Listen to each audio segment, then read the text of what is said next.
So yesterday or 2 days ago, I said, you know what? Next Wednesday, I'm going to sit down and figure out what NFTs are. Oh, really? I just need to do a day of it because I need to. Yeah. If this is something, I should probably know what it is. So if I can make money off it, that'd be cool. Yeah. But I'm not sure what they are yet. So all it is a non-fungible token, which means that it's not something that can be reused. It's not something that can be swapped out for something else. There's only one of it. Whatever it is, there's only one of them. Like Jack Dorsey sold his first tweet because there's only one first tweet, right?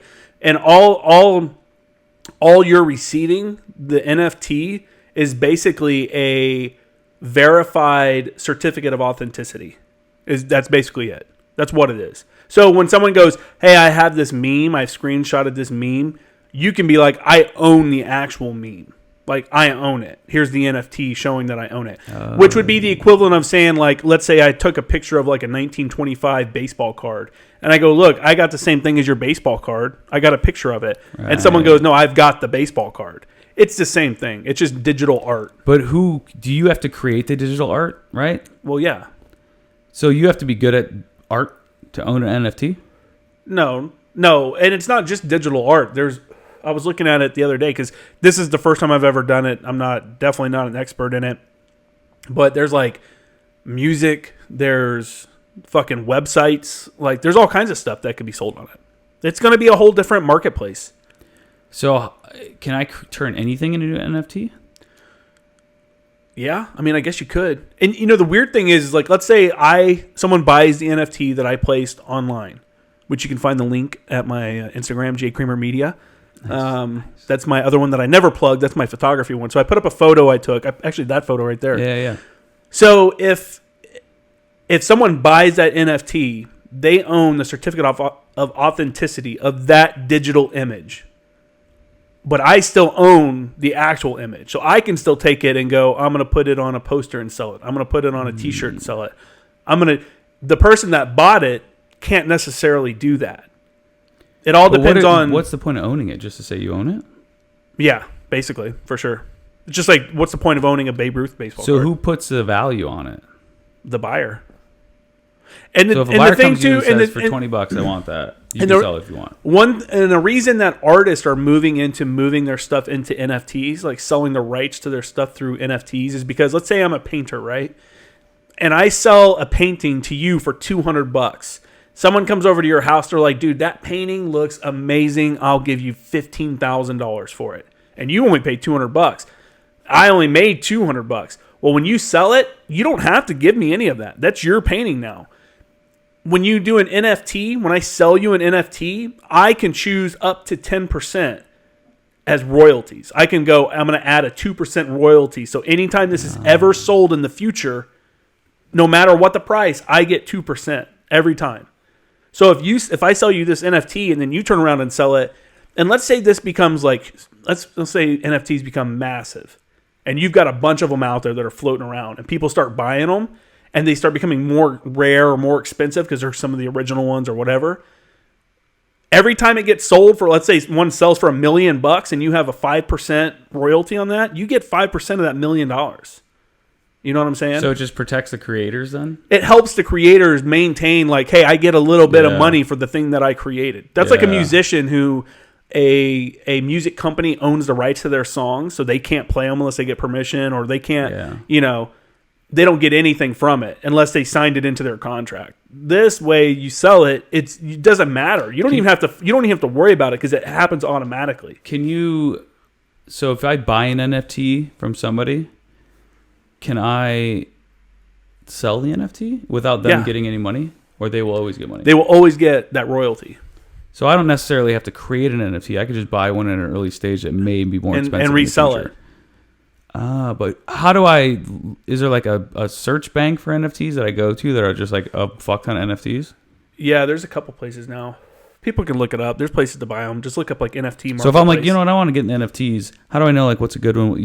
That's the thing. You got to create one. You got to find one that you think honestly, is gonna be... it's so early. Like, it's such an early thing. This feels like, to me, having been there when, like, I remember sitting in like Yahoo chat rooms and having GeoCities on like the internet, and GeoCities for like sure. real old school internet stuff. Like seeing that kind of stuff, like in its infancy. That's kind of where NFTs are. Like we don't really know. Like people don't really know where it's going to go. Some of it's being sold as stuff for the Metaverse, which is like a digital space. Right. Like you've been on Kale's VR headset. I think that is just going to be a second world that we live in. You know when you first start, you're in that like spaceship room kind of thing, or whatever you have it set up as. Let me smoke some pot because I like this conversation. Metaverse. Wow. You can buy like an NFT. You can buy like the digital painting or the digital video thing or whatever, and hang it up in your digital house. You know, that's what I think. And if there's only one of those, other people want to buy it. You know, to hang up in their digital house. But how do you know there's only this one? This is all first world fucking problem. But what I'm saying is, how do you know that there's only one of those? How do you know that that's rare? Like, how does it become a thing? If there's no like, here's my NFT, here's my NFT. Like, how do you own the actual one. Like, if I walk into someone's house and they go, "That's a Picasso," I'm gonna look at that way more different than if I walk in and they go, "That's a Picasso replica." I'd be like, "Oh, that's cool. Like, that looks pretty cool." But if I went to somewhere and they're like, "That's an actual Picasso," you're like, "Ooh, shit. Like, that's money." Yeah. You know, that's expensive. There's like... But how does it get to that? How does anything get to that? How does music? Like, it's something that resonates with the, in pop culture, resonates with the people that are in that market. There's people that aren't in... There's people listening to this going, "This is stupid as fuck. I would never do that." And that's fine. And there's people out there that would never buy guns. There's people out there that would never buy cars that they think are cool. I would assume that NFTs are going to be something. Yeah, I think so too. Because it makes sense. I think so also. But just because you upload one doesn't mean like, "Oh shit, here comes the money." Right, exactly. You have to find a marketplace where someone has to want to buy it. Yeah. It's just a market. It's like putting something on eBay. If I sell something on eBay, then... I've seen some cool... And, like, I fucking hate this guy, too. What's that Gary guy's name? And the other thing, too, is when you put it up there, and you can see how much it's ever sold for. You can see that it sold for $10,000 before. You can see all the transactions and stuff like that. So, I think that who's a motivational guy? Gary something? Gary V? I fucking hate his... Everybody... I've never heard him, but everybody I know talks about him for some reason now. Well, Dude, not everybody I know, so annoying. He's like a guy who's... He's just annoying as fuck. I think he tries really hard, and I'm on to him. I think he's smart. Isn't that every motivational speaker, though? No, he just kind of like... I don't know what it is with him, dude. He's just a little bitch. I want to fight him, and I have no clue why. It has nothing to do with his money. Something about his body makes me angry. Just take a look at it. I just hate this guy. Not like his body. Yeah, he's just a weird fucking annoying voice. Body. His voice sucks. And I think everything he's saying is just like, all right, dude. He'll be like, "You're not making any money? Then this is what you need to do. You need to go... Look, watch how I make $100." And he'll like go on Facebook, find like a used couch, talks about like going and picking up. He's like, you on Facebook go do a free section. You can go pick these things up and then resell them. But he makes it seem like it's a guaranteed thing that's going to work. No matter what he says, he's got the answer and it's going to work. There's no like it might work. Some of the things he says, I'm like, well, he's got to. You're selling your brand, but that's annoying. You're selling positivity. See, but that's annoying because I can tell that it's fake. Is what I'm getting at. I can tell some of it's fake, and that's it's like, because you're not the target audience, man. 100%. I'm not saying that I am. And that's probably why I don't really care for him. You don't need a motivational speaker. You're motivated to go out and work and do stuff, and you know how to make extra money. Like, I guess you're right. And there's nothing wrong with doing something like that. That's a way. Literally bought. It's easier to say, "Hey, you should do this" when you've already made it. True. Yeah, that's true, huh? When you're in the moment, though, it sucks. It's like, fuck. Okay, if I sell this, I'll make $20. I could put that $20 in my gas tank, so that'll get me to whatever. That's how people think about it. When you're like counting your dollars, you're like, fuck. Okay, I could do this. I'll flip that. Yeah, man. But you know what? There's people that find shit in the trash that's worth a ton of money. Fuck yeah. You know what show I like? Antique Roadshow. Antique Roadshow. Fuck yeah. Every once in a while I pull it up. Grandma's got like a banging ass picture for like $650, and you're like, what? Yeah, dude. She's fucking killing it. She doesn't even know it. I saw a dude that had the watch. And had the certifications and shit, and it was worth like $250,000 or $500,000. Yeah, that Rolex he bought while he was in like Vietnam. It had all the paperwork for it still, like original, had never been worn. It was like a very rare one. Yeah. Like even within like having a Rolex, it was like within that, there was only a couple made like that. He's fucking cool. Just like, oh yeah, I got this watch. So dude, let me tell you, I'm pretty sure there's just going to be a second dimension that we all live in, right? We're going to live in this dimension. Oh, online? And it's all going to be online, and you're going to have everything you can think of in the regular world that sucks is going to suck online. Like, as far as, like, dude, you're going to have to buy clothing online. There's going to be stores. There's going to be hangouts. There's going to be, like, oh, hey, we're all going to Club DJ tonight in the Metaverse. Digital coins, yeah. So meet us in Club DJ. It's 5 coins to get in. That's why people are so shook that, like, people are buying real estate online. I'm like, dude, they are so far ahead of the game, it's stupid. Because there's literally going to be an entire separate world just online. I mean, we were in school for one of my advertising classes. That's all we talked about was virtual reality and augmented reality, and how, because we're in advertising, you know, how we can go to a brand and be like, hey man, you know, have you ever seen this game? There's like a fishing game. Have you ever seen that game? Why can't we put a billboard in the background that says your name on it? You know, it has your brand name on it. If we offer a certain amount of money to that company, you think they turn that down?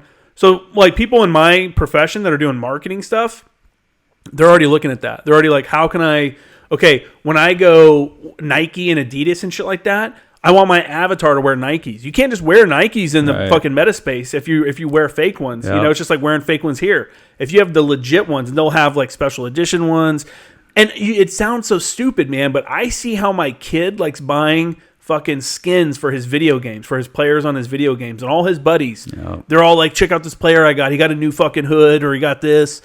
It's real, man. That's so much money that people are putting into it. Think about, and so now they're doing the things where you can feel, right? You can like feel online. The haptic suits. Yeah. So they're like getting more and more advanced. So imagine how we were 20 years ago to now. How much different the internet has made the world. So we're like in the baby stages of the internet. Now imagine 20 years from now.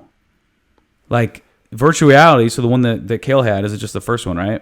No, it's the Oculus 2 or 3. It's whatever behind. It's the next one back. That's like, it's not the newest one. That's like the avatar of VR. And we think that shit's crazy. I put that shit on, I'm like, this is fucking nutty, dude. You are literally in a different... Like, I think I wasn't even stoned yet, too. And it was like a real...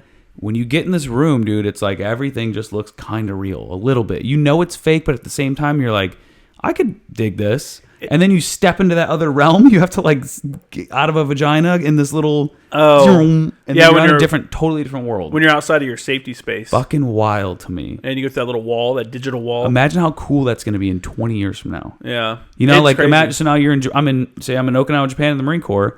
I can have online with my family, get in. Nope. All right.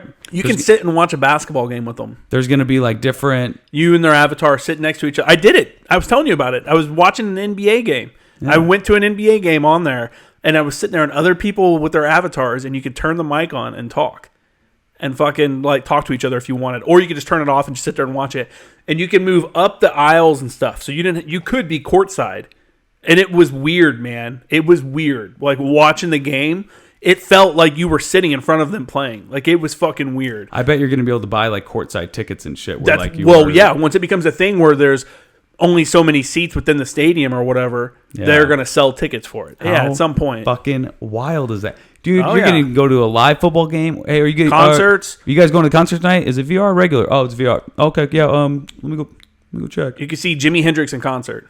That's so How fucking cool would that be? Wild to me. Like, hey, I'm going to go to Woodstock. I'm going to Woodstock this weekend. You guys want to go? Holy shit. Yeah, man. I mean, I don't know, dude.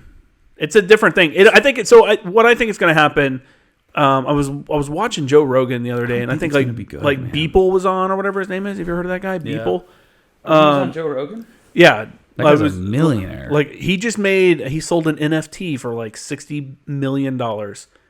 And a digital drawing that he did. So... Anyways, and then so now he's just going to continue to get paid. He was talking about it, and I agree with what he was saying. Where people are going to get to the point where they're wearing kind of like the Google glasses. Remember that? They have a Facebook thing now. They have some kind of glasses now that's with like Ray-Bans. But I think at some point it's going to not be the headset that we see, like that we use now. It's kind of bigger and bulkier. Mm-hmm. It's going to be something like you just put on sunglasses. Yeah. And not only are you going to be able to sit here and transport to a different place or whatever, but when you're just walking around town. like your phone, instead of looking at your phone, you can just bring up the weather real quick and look over at it. It's just there. It's in your glasses, and you're like looking at. Okay, I'm gonna bring up Spotify. I'm gonna find what do I want to listen to. Okay, boom, I'm gonna listen to that. Boom, and I'm walking, and I'm walking, and dude, this sunlight sucks. I'm gonna put a filter on it. Boom. Okay, so all that's gonna be in your glasses. Have you at some seen point. Free Guy? I haven't.